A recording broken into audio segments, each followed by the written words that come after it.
Здравствуйте, дорогие друзья! Мы начинаем очередной выпуск программы «Аспекты Республики» на канале «Аспекты Башкортостан». Сегодня четверг, 23 января 2025 года. В Башкортостане 10 часов 1 минута, почти уже 2. Мы начинаем. Сразу предупреждаю, что в YouTube-канале «Аспектов» снова пошло что-то не так, и трансляция вместо той, которая была анонсирована, запустилась другая. Вот, мягко говоря, это вызывает возмущение. Я понимаю, наверное, ваши чувства тех, кто ждал трансляцию в том месте, где она должна была быть. Но лучше хоть как-то, чем никак, да ведь? Вот, поэтому я надеюсь, что это впредь повторяться все-таки не будет, и мы найдем причину того, почему так происходит. Так или иначе, мы на связи. В Телеграме трансляция идет. В записи вы нас сможете смотреть после ВКонтакте, в ТикТоке, в том же Телеграме и Ютубе. Поэтому все хорошо. Жду ваших комментариев, реплик, вопросов, как обычно в процессе трансляции. Они нам помогают делать эфир более насыщенным, более живым. Вот. Ну и все то, что вы пишете потом, особенно ваши благодарности или какие-то уточняющие вопросы, это тоже мы читаем. Лично я обязательно стараюсь реагировать. Если не отвечать словами, то как минимум свои лайки под вашими комментариями я оставляю. Как говорят наши коллеги на замечательном живом канале «Живой гвоздь», не нам ставьте лайки, а себе, да, то есть ваш любой лайк – это, по сути, поддержка самих себя, ведь таким образом вы, ну, скажем так, подтверждаете, что время тратите на просмотр того или иного контента, в частности, нашего контента, тратите не зря. Обычно мы начинаем с новостей телеграм-канала «Эхо Новости», и с этого начнем и сегодня. В результате российского удара по Запорожью погиб 1 человек, еще 16 получили ранения. Об этом рассказал глава областной военной администрации Федоров, добавивший, что среди раненых двухмесячный ребенок. По словам чиновника, повреждены жилые дома, в один из которых попала российская ракета. Суд в Лондоне запретил исполнять решения российских судов, касающихся Google. Как отмечает BBC, орган напомнил, что условия использования продуктов компании предусматривали решение всех споров в английских судах. С 2020 года российские суды регулярно накладывали на Google штрафы, которые в прошлом году достигли суммы, превышающей мировой ВВП. Новым худруком театра «Ленком» стал Панков, художественный руководитель Центра драматургии и режиссуры в Москве. Должность худрука Ленкома была вакантной в течение последних 5 лет после смерти Марка Захарова. Также в театре ввели должность президента. Ее займет экс-директор Ленкома Варшавер. Президент США поручил госсекретарю подготовить процесс признания шиитского движения «Ансар Аллах» хуситы террористической организацией. Как ожидается, этот вопрос может быть решен в течение месяца. В документе, опубликованном Белым домом, подчеркивается, что йеменские хуситы атаковали американские корабли и представляют угрозу. Американский блогер Фридман заявил о намерении приехать в Россию и взять интервью у Владимира Путина. По его словам, таким образом он собирается внести свой вклад в достижение мира. В начале января блогер опубликовал интервью с украинским президентом Владимиром Зеленским, а до этого беседовал в том числе с Дональдом Трампом и Илоном Маском. К северу от Лос-Анджелеса произошел еще один крупный пожар. Больше 50 тысяч человек уже получили распоряжение об эвакуации, передает Associated Press. Как пишет агентство, пожар вспыхнул утром 22 января и уже охватил более 20 квадратных километров. Спасатели пытаются сдержать распространение огня. 2 человека погибли в результате нападения мужчины с ножом в городе Шаффенбург в Баварии. 28-летний выходец из Афганистана атаковал группу детей в городском парке. Жертвами стали 2-летний мальчик марокканского происхождения и взрослый немец.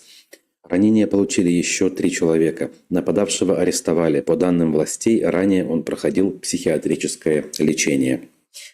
Это были новости телеграм-канала «Эхо Новости», медиапроекта «Эхо», на который нужно подписываться. И который организует замечательный благотворительный стрим, соответственно, с нашим участием, который пройдет сегодня в 20 часов по уфимскому времени. А именно «Эхо», «Аспекты Башкортостан», ОВД-Инфо. Это 3 медиа, 3 организации, тем более, что ОВД-Инфо – это не только медиа, это больше, чем медиа. Правозащитные организации, правда, признанные иностранным агентом.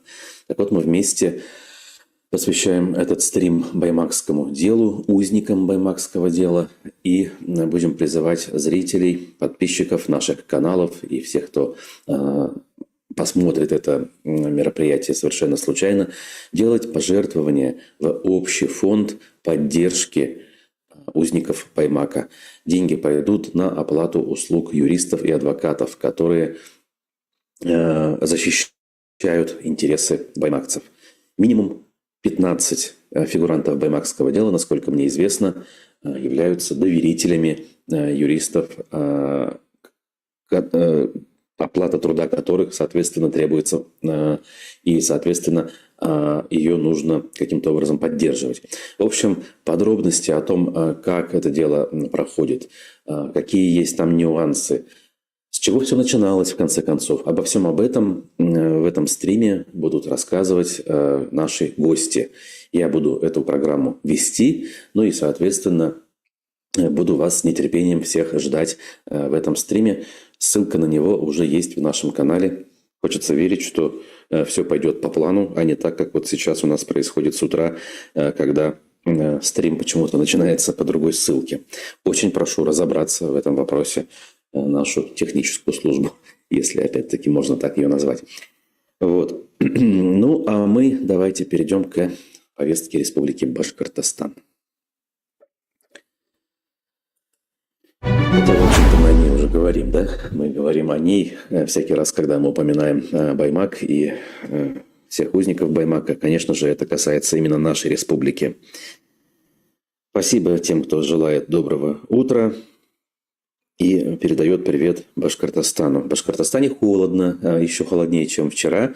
Если верить синоптикам, то в Уфе 27 градусов, то есть это пока еще за текущую зиму максимально морозная температура. Вот. Пишут, что в некоторых деревнях отдаленных районов температура опустилась ниже 30. Как это традиционно бывает, в морозную погоду в низинах, низменностях формируются так называемые морозобойные ямы. И температура действительно может опускаться сильно ниже, чем вокруг. И сильно отличаться, главное, от буквально температуры там, в 300-500 метрах от этого места. Не раз обращал внимание, передвигаясь на автомобиле по зимнему Башкортостану, как температура может меняться в зависимости от подъема или спуска буквально. Спускаешься в долину реки – минус 35, поднимаешься на гору – минус 25. Поэтому ничего удивительного в этом нет. Привычная история. Ну а что касается новостей, давайте посмотрим на «Коммерсант». довольно курьезная новость. Вначале жители Башкортостана отправили на психиатрическое лечение после кражи пчел. Решение принял Кушнаренковский райсуд в отношении 53-летнего ранее несудимого местного жителя. А в сентябре 2024 года подсудимый похитил 26 деревянных пчелиных рамок, вощину и 2 пчелосемьи. Общая сумма ущерба составила 16 700 рублей. Видимо, экспертиза посчитала. Подсудимый обвинялся в краже, но суд решил освободить его от уголовной ответственности, заменив на принудительное лечение. И смех, и грех, как говорится, да. И, конечно же, эта новость, она совершенно бытовая, но такая очень любопытная. Ну а тем временем из серьезного. В республике выявлены неэффективные расходы в Министерстве экологии. И эти расходы составили 7 600 000 рублей. Решение озвучила контрольно-счетная палата республики. Значит, какие деньги ушли неэффективно? Это затраты на определение нормативов накопления твердых коммунальных отходов. Как указано в докладе об исполнении плана мероприятий по противодействию коррупции, на эти цели всего выделена указанная сумма – 7,6.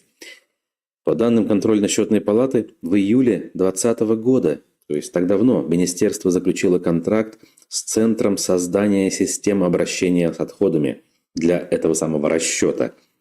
Однако рассчитанные нормативы оказались неактуальными, так как были разработаны на основе постановления правительства России, которое утратило силу в сентябре 2023 года. Иными словами, заплатили за то, что кое-кто взял и переписал готовые цифры из федерального документа, который, в свою очередь, становился постепенно устаревающим. И за это получил больше 7 миллионов рублей. Прекрасно устроились.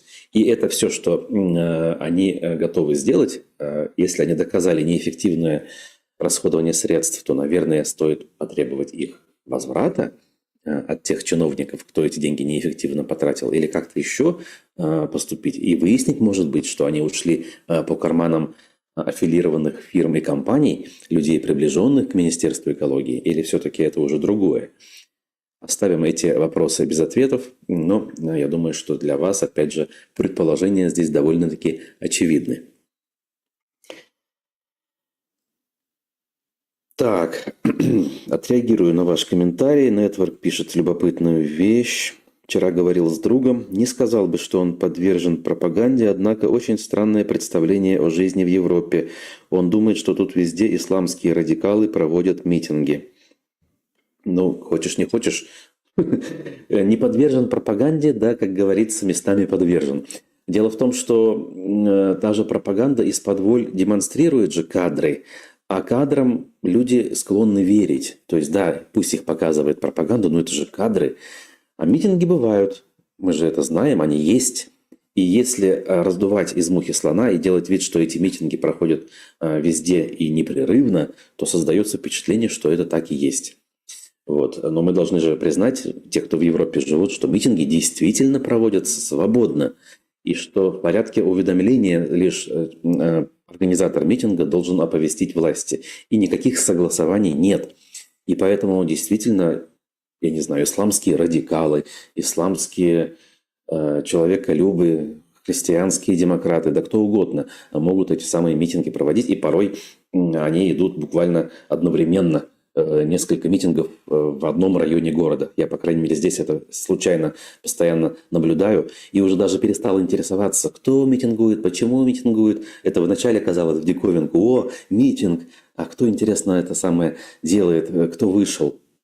В общем, это становится рутиной. И как, значит, как бы не хотели наши власти и силовики выдавать, значит, желаемое за действительное, никакому проходу граждан эти вещи не мешают. Хотя, знаете ли, бывает, трамвай едет не туда, куда хотел, не туда, куда, точнее, должен был ехать, а потом выясняется, что, оказывается, на улице, где он обычно передвигается, идет колонна. И ты в итоге немножечко больше времени тратишь на то, чтобы добраться до точки Б. Но ты в итоге туда добираешься альтернативным маршрутом, а он всегда, к счастью, есть. Вот.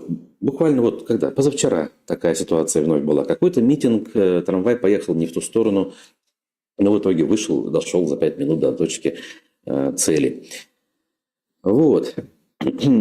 Значит, дальше идем. Сеть «Магнит» любопытное решение принимает, на мой взгляд, довольно-таки давно назревшее, но на сегодняшний день, скорее всего, это решение в том числе о чем-то говорит. Речь идет о маломобильных гражданах, которых с февраля компания планирует трудоустраивать. Вакансия продавца станет доступной для большинства людей с инвалидностью, за исключением тех, кто имеет полную потерю зрения или тяжелые нарушения опорно-двигательной системы. По словам партнера сети «Магнит» Игоря Новикова, сотрудники смогут выбрать удобный график работы с полной или частичной занятостью. Трудоустройство будет официальным, а при полной занятости зарплата составит от 32 тысяч рублей в месяц. И уже сейчас для участия в программе необходимо пройти регистрацию, видимо, на сайте торговой сети «Магнит». Ну, в общем, лучше поздно, чем никогда. И в этом смысле удивительно, почему до сих пор людей с ограниченными возможностями здоровья в «Магните» или в других сетях не принимали, не обращали на них внимания. Вот, знаете, помню еще лет 5, если не больше назад, в уфимском магазине «Ашан» регулярно встречались сотрудники кассы, например, да, с нарушениями слуха и, собственно, способности разговаривать. И ничего, работали, то есть они заранее предупреждали, там таблички висели, что я не говорю, давайте мы молча, соответственно, операцию проведем. И это сразу создавало впечатление такой, социальной ориентированности, если хотите, этой компании. А чего вы хотели? Возникал вывод, компания же из Европы, говорили мы сами себе, видя такую их политику.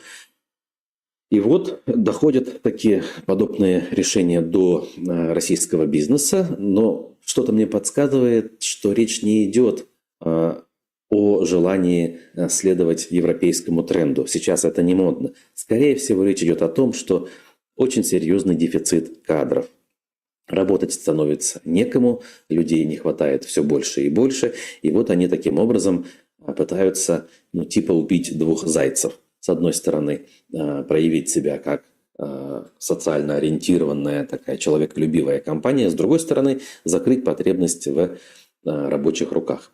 В любом случае, это правильно. Тут осуждать нельзя, надо поддерживать. И более того, людям быть готовыми к тому, что придется взаимодействовать с людьми, у которых не все возможности развиты, скажем, как у среднестатистического гражданина. И это нормально, и это должно стать привычным общим местом. Это, опять же, еще один важный момент, к которому ты привыкаешь, постепенно привыкаешь, не сразу. Вначале все равно неожиданно все это выглядит, потому что долго жил в условиях, российских. Когда приезжаешь в Европу, и ты видишь, что действительно люди с разными особенностями, назовем это так, живут среди общества, передвигаются, кто на чем. Очень много электрических этих самоуправляемых инвалидных колясок. И люди в безбарьерной среде сами едут куда хотят. Выходят из дома, приезжают в магазин, забираются на остановку, с остановки въезжают в трамвай без помощи даже водителя. В автобус, правда, нужно пандус опускать, но водитель всегда выйдет. В том числе люди с ментальными нарушениями передвигаются среди общества, пугают, надо сказать, особенно детей своими криками, какими-то неадекватными жестами. Но хочется верить, что эти люди опасности окружающим не представляют. По крайней мере, я ни разу ничего подобного не наблюдал. И уфимцам в данном случае тоже, видимо, надо будет морально перестраиваться для того, чтобы относиться не просто терпимо, но уважительно к таким людям. И более того, начать таки понимать, что в любом обществе всегда есть довольно-таки большой процент людей с особенностями. И только у нас, знаете, такая ужасная традиция сложилась. Я не знаю, когда она сложилась, но, может быть, как раз после Великой Отечественной войны, когда так называемых самоваров, ветеранов без рук, без ног, Сталин массово свозил на остров Валаам для того, чтобы они там постепенно сгинули. Так или иначе, у нас люди не привыкли это все лицезреть и всякий раз чураются, необходимости контактировать и уж тем более помогать таким людям. И, кстати, в такой ситуации, когда ты это наблюдаешь, всегда возникает вопрос, а где же вот это хваленное человеколюбие, да, желание прийти на выручку, которым любит хвалиться у нас, я не знаю, там пропаганда и те, кто этой пропаганде помогает. Вот. От 32 тысяч рублей в месяц. Напомню, что минимальная пенсия в Дании 215 тысяч рублей. Да, это тоже надо помнить, конечно. Ну, зарплата 32 тысячи, ребят. Ну, о чем вообще идет речь, действительно? Я не знаю, тут при том, что цены на продукты, как мы уже выяснили, одинаковые в Европе, ну, ладно, в Германии, не будем обобщать, с Уфой, то вот она и разница. Да, тут есть вещи подороже, например, съем жилья, вот, но все-таки должны быть какие-то суммы сопоставимые. Но этого, конечно же, нет и, скорее всего, не будет. В Башкортостане обсуждают изменения о законе о тишине. Толкачев, председатель Госсобрания, поручил республиканскому парламенту вернуться к обсуждению исполнения регионального закона об обеспечении покоя граждан и тишины. В него могут внести изменения относительно новогодних праздничных дней. Вот оказывается, что их забеспокоило.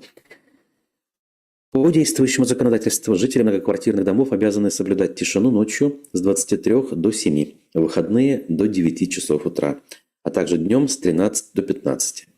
При этом, по словам спикера парламента, жители часто жалуются, что громкие ремонтные работы не считаются шумом. Изменения в законодательство возможны, при этом они не должны ущемлять права тех, кто занимается ремонтом, отметил спикер Госсобрания. При этом я тут не вижу, а каким же образом новогодние праздники они планируют тут корректировать. Как сейчас и как они хотят сделать. В общем, в «Коммерсанте» об этом не пишут, к большому сожалению.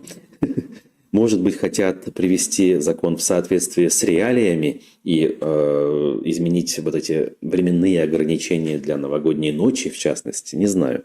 Понятно, что это все такой информационный шум, не имеющий практического значения. Но, сами понимаете, у нас не всегда есть новости очень серьезные, хотя они так или иначе присутствуют в любом нашем выпуске, в любой нашей встрече. Ну вот, например, пожалуйста. Военные из Татарстана и Башкортостана оказались в украинском плену. Ну, вообще это не новость, безусловно. Регулярно они там оказываются, и мы даже иногда видим в различных телеграм-каналах видеоролики с допросами пленных, и некоторые из них признаются, что, например, они из Башкортостана, из той или иной деревни. И вот публикация наших коллег о том, как сразу несколько человек оказались вновь в плену, и этих людей сразу смогли идентифицировать, и вот о них пишут, соответственно. Военный из Башкортостана, сержант Радиф, позывной «Ворон», молодому человеку 22 года. Это вот просто для того, чтобы составить общее какое-то представление о портрете. Кстати, получается, этот Радиф, он из ряда вон выбивается, да, он относительно молод по сравнению со многими своими сослуживцами. И его возраст, ну, скажем, больше соответствует военному по призыву. Ну, в данном случае, скорее всего, он все-таки контрактник. И вот, пишут журналисты, согласно странице в соцсетях, Радиф увлекается мотоциклами и автомобилями. Подписан он на множество групп во ВКонтакте, посвященных транспортным средствам и различным улучшениям для них, а также на музыкальные группы, в основном рэп-направленности. Судя по его странице, его родственники живут в Салаватском районе республики. Журналисты связались с родственниками Радифа. Те подтвердили, что на видео с пленными именно он. О его пленении близкие узнали в минувшее воскресенье. На следующий день, 20 января, они поехали в Уфу. Однако какие-либо подробности о военном они раскрывать отказались. В июне 22 года мать Радифа опубликовала его фотографии в военной форме на своей странице в соцсети. Ее спросили, где служит ее сын. Женщина ответила, что в Чите. Ну, то есть он служил, видимо, все-таки тогда срочную службу, как я могу предположить. Подписчики пожелали ему вернуться и служить в безопасности. Фотографии, опубликованные женщиной, походили на те, которые делают для срочников, когда они принимают присягу. Однако в разговоре с корреспондентом родственники отрицают, что он был солдатом срочной службы до подписания контракта. Никаких других подробностей они не сообщили. В октябре 22 года мать Радифа опубликовала еще одну фотографию сына в военной форме. В этот раз у него на плече виднеется белая повязка. Такую используют российские военные во время вторжения в Украину, чтобы отличать своих.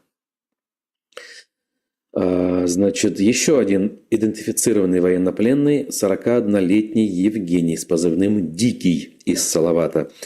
Мужчина 4 января этого года опубликовал на своей странице в соцсетях пост, связанный с военным вторжением в Украину.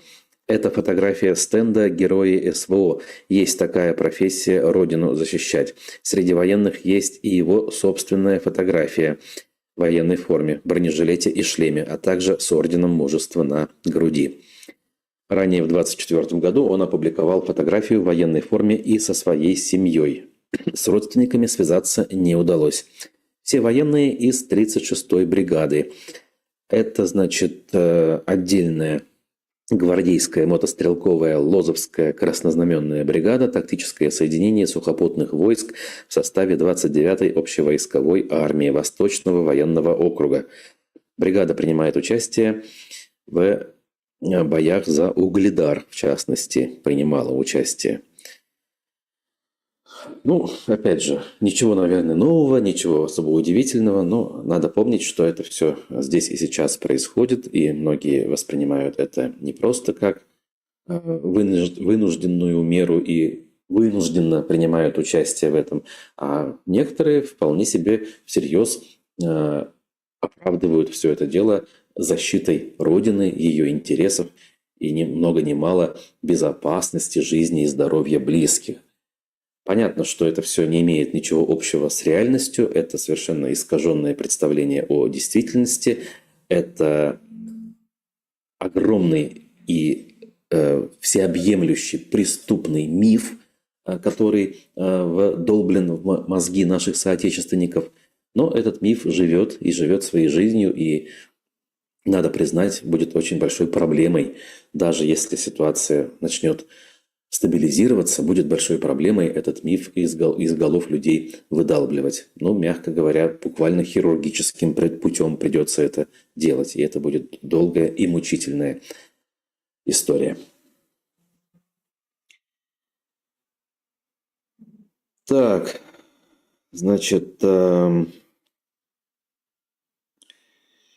обращу внимание, срочников каждый день заставляют подписать контракт, и они часто ломаются, Ильнара Максимова пишет. Но знаете, действительно, если каждый день капать на мозги, то рано или поздно действительно найдутся, может быть, не все, но те, кто на это дело подпишутся и, скорее всего, подписываются. Конечно, конечно, тут никаких сомнений нет, и какие-то подтверждения тому, о чем вы пишете, даже не требуются. Абсолютно в этом убежден, и нет в этом никаких сомнений. Вот. В продолжение новостей возьму следующую публикацию портала УФА-1, который пишет историю об одной из уфимских школ, где неожиданно и резко уволили учителя с 26-летним стажем, потому что та якобы не сошлась характером с директором.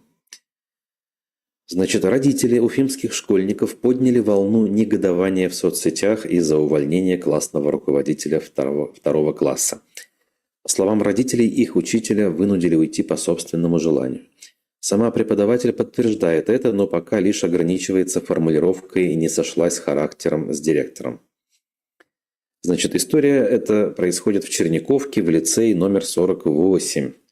После Нового года ученики 2 А вышли на учебу и узнали, что их учительницы Зухры Сахибгареевой в школе больше нет. Родители считают, что преподавателя уволили без уважительной причины. Значит, об этом они сообщили, в мэрию даже обратились. Мэрия, как учредитель школы, ответила. По версии властей, учитель сам написал заявление на увольнение и сделал это 13 января 2025 года, как раз в первый рабочий день. Судя по всему, преподавателя уволили тем же днем. Мэрия пишет, что директор издал соответствующий приказ, хотя двухнедельная отработка заканчивается только 27 числа. То есть еще не закончилась, по идее. А родительница в ответ утверждает, что Зухра Сахибгареева передумала увольняться и написала отзыв заявления, но ей все равно отказали от возвращения. И вот, значит, обвиняют родителей директора в фальсификациях. И тут хочется сразу заметить, друзья, где вы раньше были? Почему вы раньше директора любой школы не обвиняли в фальсификациях, когда они это организовывали и собственноручно делали, буквально в ежегодном формате? Я, конечно же, имею в виду фальсификацию ими выборов. Люди, которые привыкли грубейшим образом нарушать основополагающие законы. Но мне кажется, вот знаете, грубые нарушения на выборах, такие как фальсификации, это особо тяжкое преступление против общества, против государства даже по-хорошему. Не нашего, конечно, государства. В нашем случае, если мы говорим, что государство – это власть, то фальсификация выборов, конечно же, работает на них. В среднесрочной перспективе. В долгосрочной против, мы это должны признавать, потому что рано или поздно они сами себе яму выкопают. Так вот, но против общества это, безусловно, является очень тяжким преступлением. И вот в любой школе, в любом лицее у нас присутствуют избирательные участки. Да, я не проверял статистику по голосованию по этой школе, но что-то мне подсказывает, а что это? Опыт, да, как говорится, сын ошибок трудных. То, скорее всего, избирательный участок в этой школе ничем особенным от других не отличается. И планы по голосованию они замечательно, скорее всего, там выполняли. И тот же Хабиров, та же «Единая Россия» или Путин на мартовских выборах набрали свои там 80-90%. Поэтому не ждите от этого контингента, от этих людей совести. Этого понятия у них не осталось, и оно выжжено каленым железом. И вот знаете, если все-таки, опять же, те же самые пресловутые изменения, о которых мы говорим, наступят, у меня прям-таки страх и боль по поводу того, как замещать вот этих вот людей, на кого их замещать, как работать. То есть понятно, что всех одним днем не уволишь, и действительно их заменить неким. Я, конечно, помню по своему опыту, что избирательная комиссия – это еще не весь школьный коллектив. Туда директор и ближайший завуч обычно набирают самых лояльных и самых, знаете ли, провинившихся, на кого у них множество компромата и кто чувствует себя неуверенно, для того, чтобы можно было ими манипулировать и их руками те самые вбросы и манипуляции делать. Но надо сказать, что председатель комиссии в лице директора так или иначе в этом участвует и всем этим руководит. При этом есть львиная доля коллектива, которая не является членом комиссии. Может быть, среди них есть приличные люди? Может быть. Скорее всего, так оно и есть даже. То есть нет в этом сомнений. И, скорее всего, если эти изменения будут, относительно приличных или, может быть, очень даже приличных людей среди преподавателей можно будет легко вычислять по принципу их отсутствие в составе избирательной комиссии в предыдущие годы. Если человек не был в избирательной комиссии, значит, скорее всего, его туда не брали, потому что уж больно принципиальным он казался учителям. Либо он сам отказывался, потому что понимал, что придется идти на сделку с совестью, придется пачкать руки и совесть, опять же, тоже, если участвовать в этих избирательных делах. В общем,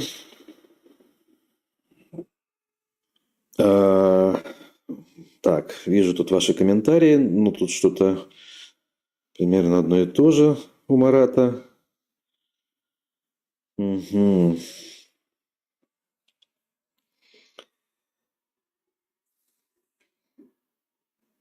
Кто из ваших зрителей ходит к собственным бабушкам и дедушкам, пожилым отцам и матерям? Практически никто. Марат, вы что, какой-то, я не знаю, полицейский, что ли?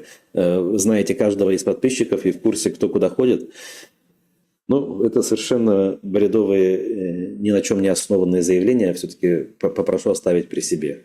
Давайте так. Мы, конечно, здесь цензуру не вводим и стараемся вообще никого не блокировать и не банить, но если вот подобный информационный мусор будет в таком же объеме продолжаться, и перекрывая, скажем так, да, здравые комментарии из-за этого потока мыслей, я их не вижу буквально, то придется блокировать.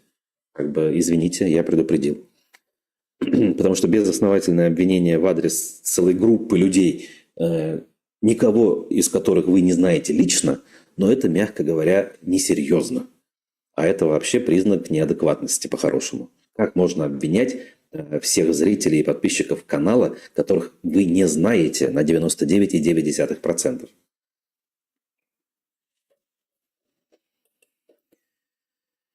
Тем временем предприниматель в Уфе устроил так называемый захват парковки, блокируя проезд. Признак, знаете ли, самоуправства. Признак того, что люди все чаще перехватывают на себя функцию силовой, скажем так, составляющей власти.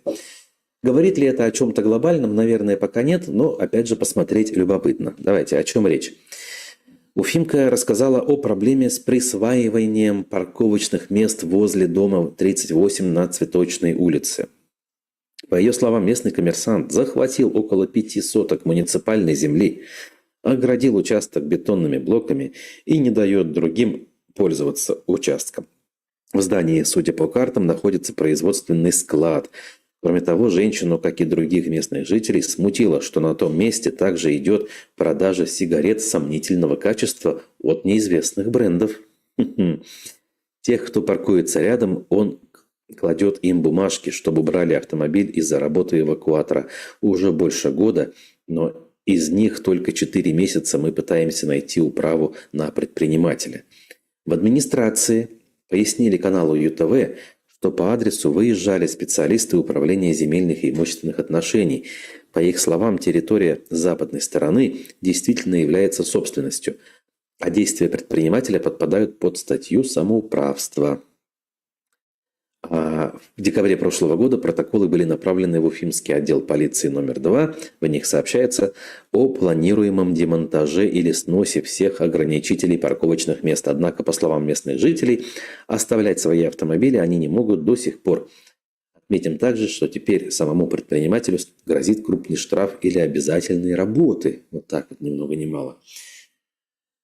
Ну, что ж, видите, пока мы тут с вами обсуждаем серьезные глобальные вопросы, люди живут своей жизнью и пытаются перенять, скажем так, в свои руки функции силового регулирования жизни вокруг них. И не считают, что это является нарушением закона, нарушением здравого смысла, в конце концов. Нормально так все это дело выглядит в их глазах. Так.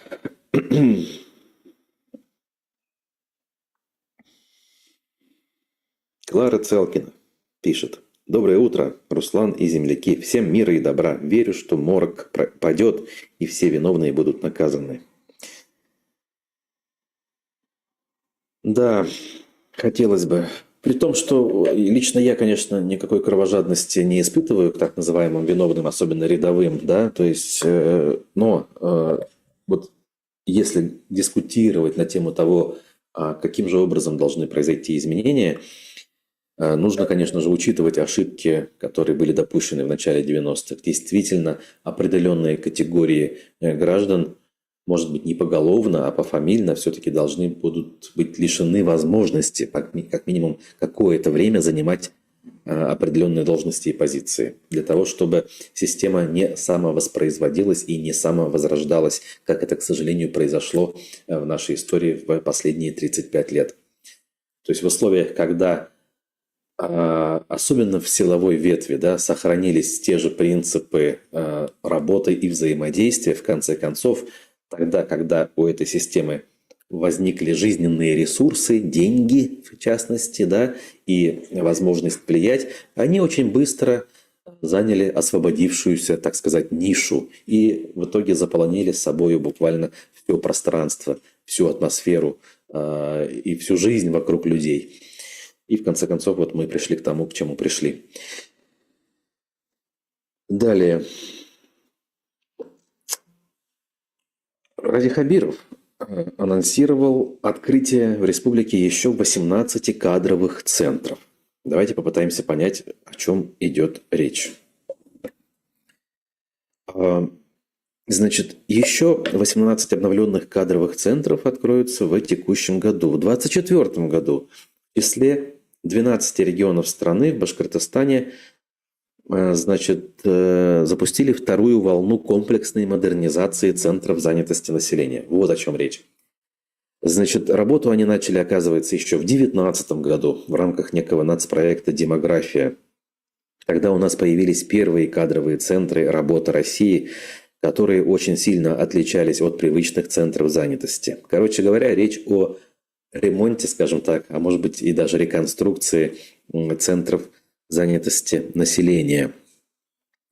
Как Ради Хабиров подчеркнул, клиенты обновленных кадровых центров сейчас могут получить целый комплекс услуг. Задача – сократить время, которое человек тратит на поиск работы и, конечно, повышение уровня трудоустройства. Это все замечательно, только где они сами рабочие руки возьмут? Как известно, самая главная проблема сейчас – это не безработица, а это как раз наоборот отсутствие рабочих рук на те вакансии, которые и так открыты, и так известны. И, в общем, помощью в трудоустройстве людей, особенно на высокооплачиваемые, квалифицированные работы, прекрасно занимаются коммерческие структуры, такие хедхантеры и прочие джоб.ру. И люди много лет уже, по-моему, все-таки перешли на использование таких сервисов. Зачем, спрашивается, тратить огромные бюджетные деньги на поддержку вот этих вот центров? Они работали, и пусть работают, ладно, окей. Не все люди готовы пользоваться услугами там хедхантера, и не все обладают соответствующими знаниями и навыками. Но лишние деньги тратить, ну, опять же, бог с ними. У нас деньги тратятся, сами знаете, на что совершенно преступным образом. Это хотя бы мирная инициатива, поэтому давайте сильно жаловаться, скажем так, на это не будем. Вот. Так. Путин все пошлины поднял в разы со своим правительством. Вальмир Акмолинский пишет. Ну, может быть, не могу здесь ни подтвердить, ни опровергнуть. У школе мы обратились к Башинформу, к пропаганде. Давайте посмотрим на то, о чем же пишут пропагандисты. В частности, конкретно руководитель вот этой всей пропагандистской машины Руслан Шарафутдинов.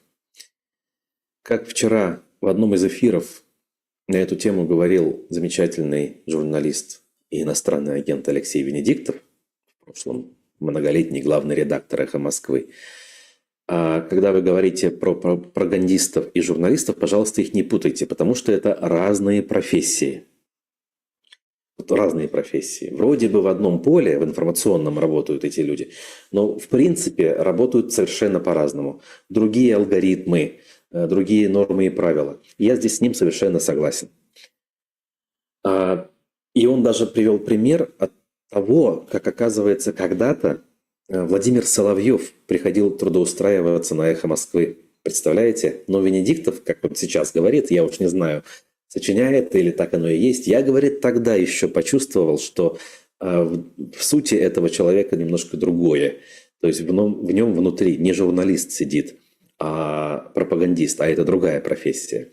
И якобы Соловьев именно с тех пор держит злобу на Венедиктова, и поэтому особенно усердно его, значит, мочат в своих эфирах, когда у него появляется на то соответствующий повод. Не знаю, передаю, что слышал, не могу ни подтвердить, ни опровергнуть. Знаете, многие товарищи, кто сегодня работают на пропаганду, в свое время так или иначе с «Эхом Москвы» пересекались. Знаете, Юрий Борисов, человек, который, по крайней мере, в недавнем прошлом ввел шоу «Пусть говорят» вместо Малахова. Юрий Борисов его зовут, по-моему, да, все-таки, как бы не спутать. Так вот, он начинал журналистскую карьеру на «Эхе Москвы». И такое бывает, представляете? Вот. Некоторые другие очень приличные люди там работали в юности, и не только в юности. Например, замечательный, ныне уже покойный, и все-таки замечательный, при всех его нюансах, Сергей Доренко. будучи уже в опале, да, после того, как его «Звездный час» прошел в качестве телекиллера, тоже нашел пристанище в какое-то время в качестве ведущего «Эхо Москвы». Это потом, в последние годы жизни, он стал вновь там матерым журналистом. Правда, на телевидении его так и не пустили, но он был главным редактором другой радиостанции «Говорит Москва». И так или иначе, можно сказать, поучаствовал волей-неволей даже в моей биографии. Помните, да, историю с Памфиловой и вынесенным мною бюллетенем, когда именно Доренко задал ей вопрос о нашем кейсе, и она отправила свою делегацию в Уфу. В конце концов, я стал членом избирательной комиссии благодаря этому. Ну, ладно, в общем, вернемся к нашей истории, к нашим пропагандистам. И вот здесь статья следующего названия. «Река исторической памяти под лежачий камень не потечет». Главной новостью в новом 25-м году для Башкортостана, утверждает Шарафутдинов, остается присвоение Ишимбаю указом президента Путина почетного звания «Город трудовой доблести». Ну, кому что. А мы у себя в эфирах эту новость, по-моему, даже не упомянули. Вот, да, все эфиры в январе вел я лично, и я точно знаю, что эту новость я даже не брал. Но для кого-то это оказывается главная новость. Но почему же тогда, почему же так иногда долго приходится ждать исторической справедливости, задался вопросом главный редактор Башинформа Руслан Шарафутдинов. Это предисловие к их статье. Статья, значит, про Ишимбай, и тут разбирается он, почему же так долго. При этом он, конечно, не объясняет, как это поможет людям жить, как это поможет сохранить жизни тех же самых мужиков, которые подписывают контракты. Об этом история умалчивает. Просто вывеска теперь красивая будет, стелла какая-то красивая будет установлена. И это, видимо, должно душу греть людям. Ну окей. Значит, и дальше он приходит своими вот этими изысканиями к мысли о том, что нужно дифирамбы спеть руководителям всех поколений. Вот это вот очень важная особенность тем, кто служит любой власти. Есть даже на эту тему определенные поговорки, да, там по поводу артистов, там и певцов, типа их трогать не надо, потому что они служат любой власти. И вот пропагандисты тоже такие же, да, в подавляющем большинстве. Смотрите, что он пишет. Зия Нуриевич Нуриев, Закирия Шарафутдинович Акназаров, Медхат Закирович Шакиров, Муртаза Губайдулович Рахимов – настоящие глыбы своего времени, которые навеки вписали свое имя в историю Башкортостана. Продолжать их дело сегодня – высочайшая ответственность. Относись к предкам так же, как хотел бы, чтобы потомки относились к тебе. Это старая прописная истина. Но не всем она доступна. Благодарно и бережно сохраняя их историческое наследие ради хабиров – показывает, что заслуживает встать с ними в один ряд. И у него уже есть свое наследие в реализованных проектах, камне, бронзе и граните. И когда-нибудь будут говорить, это было построено и сделано при Хабирове. Вы просто вслушайтесь, да, вчитайтесь, как говорится, в этот слог. Это настолько нужно, я не знаю, вроде адекватный человек, вроде вот разговаривали на одном языке, из одного теста сделаны даже, казалось бы. Но настолько заниматься словословием, да, присмыкаться так сильно, это просто уже вне каких-то разумных рамок. То есть понятно, что, знаете, объективно хвалить, в принципе, можно кого угодно. Если ты работаешь в государственном СМИ, опять же, не СМИ, это пропаганда, то, наверное, ты должен это делать. Но нужно же это делать как-то более, знаете, изощренно, более грамотно, что ли. Даже нет. Это не те слова, которые в данном случае подходят. Это, наверное, стоит делать более тонко. Вот подходящий термин. Но вот таким образом в лоб. С другой стороны, видите, никто не может сказать, никто же не подойдет из коллег, слушай, Руслан Михайлович, как-то перебор, давай как-то напишем, да, немножечко хитрее надо как-то быть, да, я не знаю, хотя бы как Симонян, хотя нет, плохой пример привожу, наверное же еще остались, да, те пропагандисты, кто делает это более изящно. Но нет, когда никто не скажет, не раскритикует, нет такой нужды. Вот, друзья, Как исцелить людей от пропагандистской чумы, задается Ленар Хабиров риторическим вопросом. Это беда, это боль, и это то, с чем предстоит жить очень долгое время, даже если удастся прийти к тому моменту, когда придется с этим что-то делать. Пока еще перспективы, скажем, не очень очевидны. Нетворк спрашивает, правильно ли вы понимаете, что Шарафутдинов – это типа башкирский Соловьев? Нет, все-таки Соловьев, он груб и истеричен. Здесь нет этого. Здесь очень цивилизованная оболочка, никаких практически, да, никаких грубых и диких каких-то окриков и выпадов в адрес оппонентов. Все делается относительно тихо. С Соловьевым я бы сравнил... Ну ладно, давайте не будем никого сравнивать. Вроде бы и нет прямых аналогий. То есть, если какой-нибудь Григорий Озаренок у Лукашенко – это вот прямая аналогия с нашим Соловьевым, то на уровне республики вроде бы на ум никто не приходит. Про фильм французский Нуриев не в курсе. Так. Ну что ж, друзья, ладно. Так или иначе, нам пора закругляться. Новости мои исчерпаны. Я еще раз скажу, что сегодня большой стрим в поддержку узников Баймака в 20 часов 3 минуты, если быть более точным, по уфимскому времени. Трансляция будет на нашем канале, а также на канале иностранного агента УВД-Инфо. Присоединяйтесь к стриму, комментируйте, это будет очень полезно. В качестве моральной поддержки для меня лично, например, да, опыт довольно-таки непростой, честно скажу. То есть ничего подобного мне ранее вести не приходилось. Но, надеюсь, с помощью спикеров и гостей, которые будут отвечать на вопросы, это все удастся сделать максимально и содержательно, и, главное, полезно. Миссия абсолютно благородная у этой затеи – собрать как можно больше средств для того, чтобы оплачивать труд адвокатов, которые защищают узников баймакского процесса. Ссылка есть уже в телеграм-канале, но я думаю, что она еще раз будет сегодня опубликована. За данный эфир, друзья, спасибо. Местами мы с вами даже успели подискутировать. Традиционно мы делали какие-то выводы. Не везде они были веселыми. Впрочем, какова жизнь, такие и выводы. Про лайки не забудьте, про дополнительные комментарии, как обычно, также не забудьте. Будьте здоровы и до встречи!